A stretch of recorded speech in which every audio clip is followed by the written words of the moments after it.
Basahin niyo. Self-care. Empower. Is empowerment. Self-care is empowerment. So, ano ang self-care? Ano ang pag-aalaga sa sarili?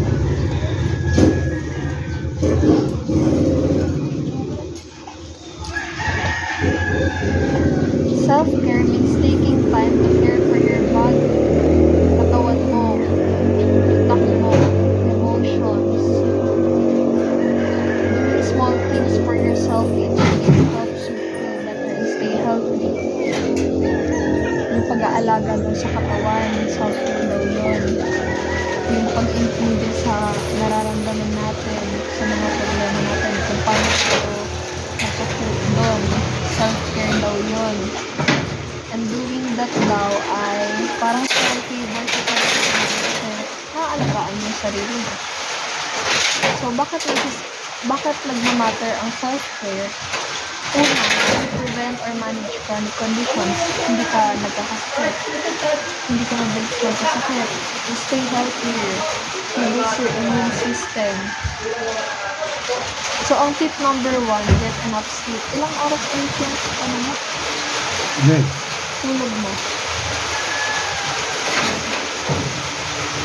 5 oras. 5 oras. Oh, sleep helps your body and brain rest, recover, and recharge. Aim for 7 to 9 hours of quality sleep. 7 to 9 hours ang recommended. Hindi 5 hours, hindi 6 hours. 7 to 9. Hindi mong pare-pareha. Hindi ba pare-pareho? Pero, anong pinakamatagal na tulog mo? Ilang oras? 8 lang. Walo. Okay na yun. Okay. Tip number 2, eat healthy. Eat healthy daw. Ano yung may mga alam ka bang affordable choices ng mga pagkain?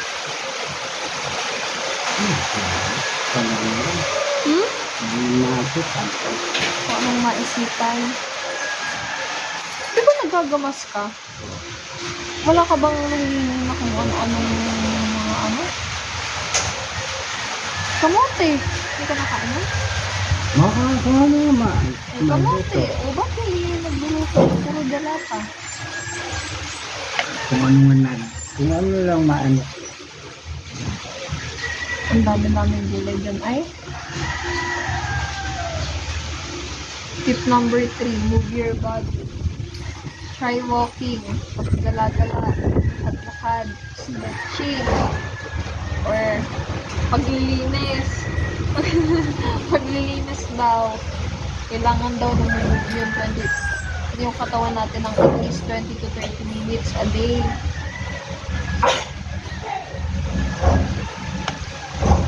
Tip 4, drink enough water. So, ilang tubig ka? 4. Na. Dati isa lang Oh, hindi daw 4 ang recommended. 6 to 8 glasses daw araw-araw. Huwag din magsa-soft drinks. Huwag mag-aala. Walang mga juice. Kung hindi mo namimit to. Oh, magkain ka daw ng tubigan para na-remind sa sarili mo na uminom. Tip number 5, take time to relax. Nakapag-relax ka ba? Ano yung relax? Paano ka nagre-relax? Naka-permi lang. Bakay. Radyo, no?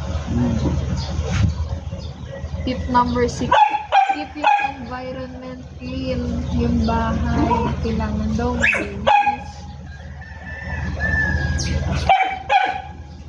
Oh, tip number 7, ibawasan yung pagpapanigarilyo. Nakakailang steps ka ba? 5. 5? O, bawasan natin unti-unti yan. Dapat susunod 4 na lang. Tapos tatlo. Kasi kapag nakakalimang step ka, tapos naisipan mo magbago, bukas wala na. Hanapin niya ng katawan mo. So, kailangan unti-unti mo paalisin sa katawan mo. Kasi matetempt at matetempt ka pa rin. Meron pa ba? Kaya, aloy. 33 Wala na.